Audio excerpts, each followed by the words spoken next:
హైదరాబాద్ ప్రజాభవన్ ముందు యాక్సిడెంట్ కేసులో హైకోర్టును ఆశ్రయించాడు బోధన్ మాజీ ఎమ్మెల్యే షకీల్ అహ్మద్ కొడుకు సాహిల్. ఈ కేసులో తనపై నమోదైన ఎఫ్ఐఆర్ కొట్టేయాలని పిటిషన్ వేశారు. పోలీసులు కావాలనే తన పేరును నిందితుడిగా పెట్టారన్న సాహిల్ ఆరోపిస్తున్నాడు. ప్రత్యక్ష సాక్షిగా ఉన్న కానిస్టేబుల్ ఇచ్చిన ఫిర్యాదుతో ఆసిఫ్ ను మొదట నిందితుడిగా చేర్చారని, ఆ తర్వాత విచారణలో ఆసిఫ్ తప్పుడు సమాచారం ఇచ్చాడని పిటిషన్లో తెలిపాడు సాహిల్. పోలీసులు కావాలనే తన పేరును చెప్పించేలా ఆసిఫ్ పై ఒత్తిడి తెచ్చారని ఆరోపిస్తున్నాడు సాహిల్. ఈ పిటిషన్ పై ఇవాళ హైకోర్టులో విచారణ జరగనుంది. ఘటన జరిగినప్పటి నుంచి సాహిల్ పరారీలోనే ఉన్నాడు.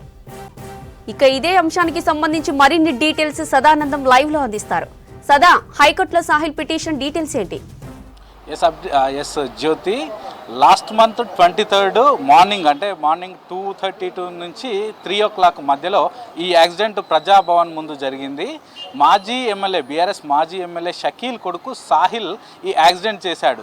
సో అతను బేగంపేట నుంచి ఇటు బంజారా హిల్స్ వస్తున్న టైంలో ఈ యాక్సిడెంట్ చేశాడు. యాక్సిడెంట్ చేస్తున్న టైంలో అతడే కార్ నడిపాడని పోలీసులు గుర్తించారు. కానీ అతడు ఆ రోజు నైట్ వాళ్ళ ఫాదర్ తోటి అక్కడ లోకల్గా ఉన్న ఎస్ఐ, పంజాగుట్ట ఎస్ఐ, సిఐ, అలాగే ఎస్ఐ దుర్గారావు, ఇంకో ఎస్ఐ తోటి మాట్లాడించి అతన్ని తప్పించి వేరే వ్యక్తిని, వాళ్ళ ఇంట్లో ఉన్న డ్రైవర్ అబ్దుల్ ఆసిఫ్ని తీసుకొచ్చి అతన్ని నిందితుడిగా చేర్చి ఇతను వెనక సీట్లో ఉన్నట్టు ఆ రోజు క్రియేట్ చేశారు. సో దీనిపైన ఆ ఉన్నతాధికారులు విచారణ చేశారు. దాంట్లో సాహిలే డ్రైవింగ్ నడిపాడని సీసీ కెమెరాల ద్వారా కూడా వాళ్ళు గుర్తించారు. నెక్స్ట్ అబ్దుల్ ఆసిఫ్ని విచారించిన తర్వాత అతను కూడా సాహిలే కార్ నడిపాడు, కానీ నన్ను ఇలా నేనే నడిపినట్టు చెప్పమన్నారు కాబట్టి నేను వచ్చానని అతను క్లియర్గా చెప్పాడు.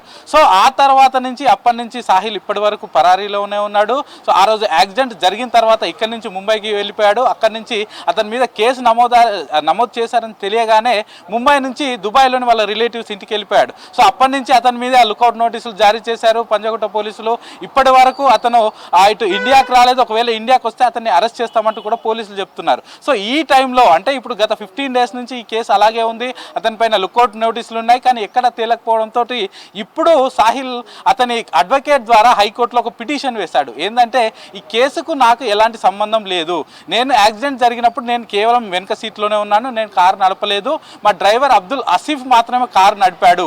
ఆ రోజు అతను నైట్ టైంలో సిఐ ముందు అది అతను యాక్సెప్ట్ చేశాడు. అతనికి నోటీసులు ఇచ్చి పంపించారు. నెక్స్ట్ డే మార్నింగ్ రమ్మన్నారు. కానీ next day morning Abdul Asif వచ్చిన తర్వాత అతన్ని పోలీసులు బెదిరించి అతను కారు నడపలేదు, సాహిలే కారు నడిపాడని నా పైన లేనిపోని ఆరోపణలు చేస్తున్నారు. నాకు ఈ కేసుకి ఎలాంటి సంబంధం లేదు కాబట్టి నేను ఇండియాకి వచ్చినా నన్ను అరెస్ట్ చేయొద్దంటూ కూడా హైకోర్టులో పిటిషన్ వేశాడు. సో దీనిపైన ఈరోజు హైకోర్టులో విచారణ జరగనుంది. నిజంగానే ఆ రోజు ఆసిఫే కారు నడిపాడా లేకపోతే సాహిల్ కారు నడిపాడా అనే దానిపైన అయితే ఈరోజు విచారణ జరిగే అవకాశాలు అయితే కనిపిస్తున్నాయి. మరోవైపు పోలీసులు మాత్రం క్లియర్గా చెప్తున్నారు, అతను బేగంపేట నుంచి ఇటు బంజారా హిల్స్ వచ్చే రూట్లో ప్రజాభవన్ ఆపోజిట్లో కార్ యాక్సిడెంట్ చేశాడు. ఆ రోజు యాక్సిడెంట్ చేసిన టైం కంటే ఒక 2 minutes ముందు బేగంపేటలో అతను వస్తున్న టైంలో బేగంపేటలో ఉన్న సీసీ కెమెరాల్లో క్లియర్గా అతని ఫేస్ కనిపిస్తుంది. అతను డ్రైవింగ్ సీట్లో ఉన్నాడు. నెక్స్ట్ ఆ తర్వాత వాళ్ళ ఫాదరు ఇటు పంజాగుట్ట సిఐ దుర్గారావు తోటి కూడా మాట్లాడినట్టు మాకు ప్రూఫ్స్ వచ్చాయి. దాని మీద మేము ఇంటర్నల్ ఇన్వెస్టిగేషన్ చేశాము. ఇంటర్నల్ ఇన్వెస్టిగేషన్ చేసిన తర్వాత దుర్గారావు తోటి అతను మాట్లాడిన తర్వాతనే దీనిపైన మొత్తం అసలు ఉన్న నిందితుని పక్కకు జరిపి వాళ్ళ ఇంట్లో ఉన్న డ్రైవర్ని అబ్దుల్ ఆసిఫ్ని తెచ్చిపెట్టారని కూడా పోలీసులు చెప్తున్నారు.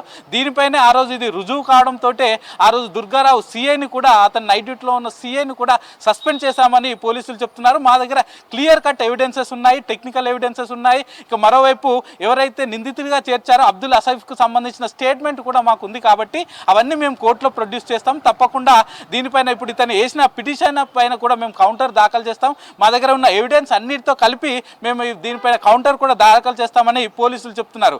వన్స్ ఒకవేళ ఆసిఫ్ అక్కడి నుంచి ఇక్కడికి వచ్చిన తర్వాత కూడా సాహిల్ దుబాయ్ నుంచి ఇక్కడికి వస్తే తప్పకుండా మేము అరెస్ట్ చేస్తామంటూ కూడా ఇటు పంజాగుట్ట పోలీసులు అయితే చెప్తున్నారు. జ్యోతి, థ్యాంక్ యూ సదా.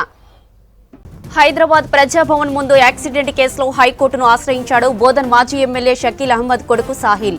ఈ కేసులో తనపై నమోదైన ఎఫ్ఐఆర్ కొట్టేయాలని పిటిషన్ వేశారు.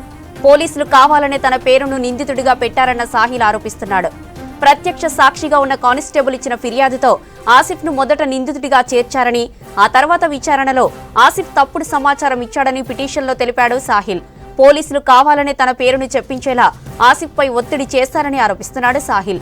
ఈ పిటిషన్ పై ఇవాళ హైకోర్టులో విచారణ జరగనుంది. ఘటన జరిగినప్పటి నుంచి సాహిల్ పరారీలోనే ఉన్నాడు.